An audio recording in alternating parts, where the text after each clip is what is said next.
একটি অমূল্য রত্ন, একটি আয়াত যা অন্ধকারে আলো, ভাঙা হৃদয়ের ওষুধ এবং পাপী আত্মার মুক্তির চাবিকাঠি।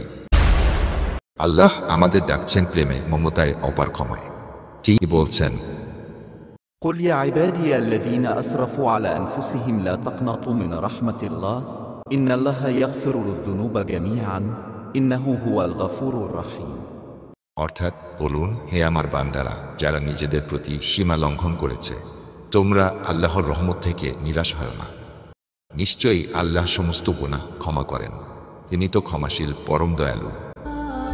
দয়াময় আল্লাহর পক্ষ থেকে এক অন্তহীন আহ্বান। তুমি কি পাপ করেছ, ভেঙে পড়েছ, নিজেকে অপবিত্র মনে হয়? যখন দুনিয়ার সব দরজা বন্ধ হয়ে যায়, তখন আল্লাহর দরজাই হয় মুক্তির শেষ আশ্রয়। এই আয়াত সেই দরজা খুলে দেয় ভালোবাসা, ক্ষমার ও শান্তির। এটা কোনো সাধারণ আয়াত নয়। রাসূল সাল্লাল্লাহু আলাইহি ওয়াসাল্লাম বলেছেন, এই একটি আয়াতের বদলে যদি পুরো দুনিয়াও দেওয়া হয়, তবু আমি এই আয়াত ছাড়ব না। একজন সাহাবী জিজ্ঞেস করলেন, ইয়া রাসূলাল্লাহ, যদি কেউ শিরকও করে থাকে? রাসূল সাল্লাল্লাহু আলাইহি ওয়াসাল্লাম তখন কিছুক্ষণ নীরব থাকলেন, তারপর কাপা কণ্ঠে বললেন, সাবধান, তবুও সে যেন আল্লাহর রহমত থেকে নিরাশ না হয়। 3 বার বললেন তিনি। এই আয়াত পাঠের নিয়ম ও তাৎপর্য: পবিত্রতা অর্জন করে, আন্তরিক তাওবা ও ইস্তিগফার করে প্রতিটি ফরজ নামাজের পরে। খাঁটি হৃদয়ে এই আয়াতটি পাঠ করবে।